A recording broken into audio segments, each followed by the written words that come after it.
They say some souls are born soft, shaped by love. Mine? It was forged in fire, burned, cut, and stitched back with defiance. I'm Nathan, 36. A father first, a builder second. I manage tech rollouts in Portland and earn $320,000 a year now. But none of it came easy.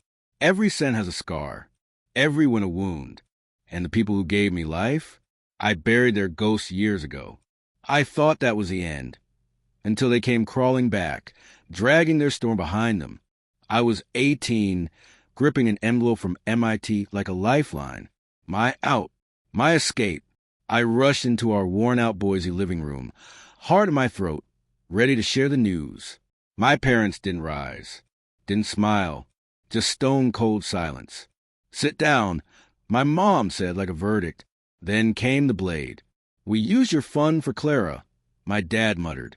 My younger sister, the family's darling, an art school in Boston, funded by the dreams I was supposed to chase. "You'll figure out," they said, like I was a backup plan, a spare part. Clara painted her future using the ashes of mine. I didn't wait. I packed what I could, drove into the night, and never looked back. Portland was no rescue. It was a crucible. I slept in my car, ate what I could find, worked 3 jobs, none of them glamorous. Dishes, stockrooms, graveyard shifts. Hunger didn't knock politely. It kicked the door down and stayed a while. But I kept grinding, took classes, learned to code, fought tooth and nail for a degree, a job, then a career. Then Lauren came. Brilliant, electric. We fell fast, had Zoe within a year. But lightning burns as quick as it strikes. She left for someone younger. I didn't chase her, just packed her bags and watched the door close. Zoe is everything. She builds rockets from paper and dreams, reads books like lifelines, asks questions that pull galaxies from my chest. At night, I tell her stories about warriors who never give up. She's why I keep building. Last fall, the past came calling. An unknown number. I almost let it ring, but it didn't stop. So I answered. "Nathan," my dad's voice rasped. "Your mom's sick. We're losing the house. We need help." 16 years. That's how long it had been since they'd last spoken to me. Now they needed saving.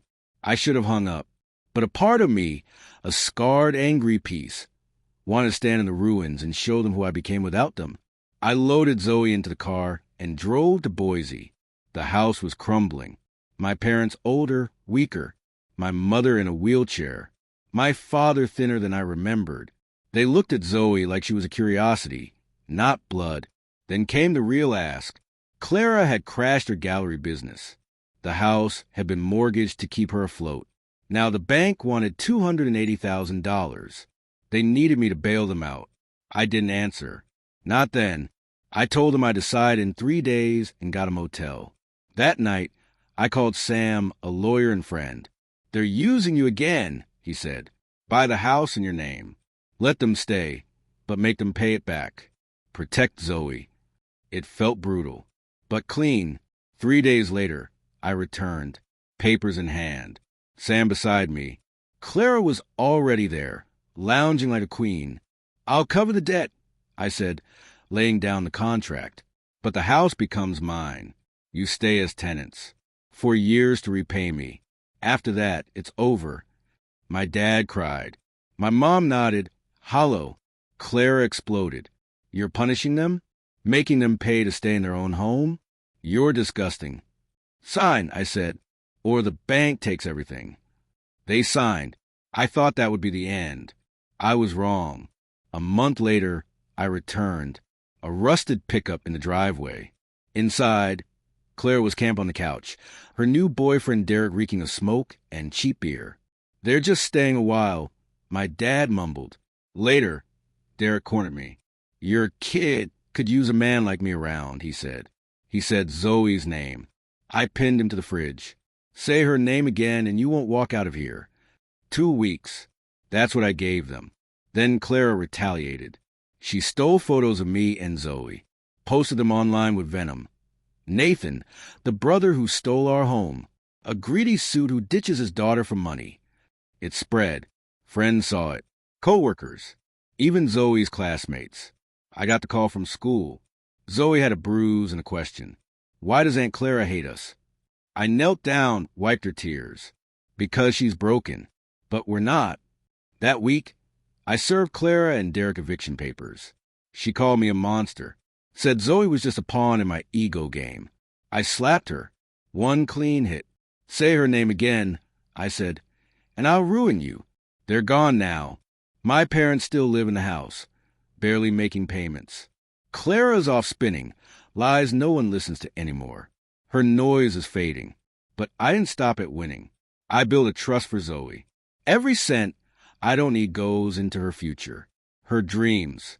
If she wants a Mai tea, she'll never worry about how.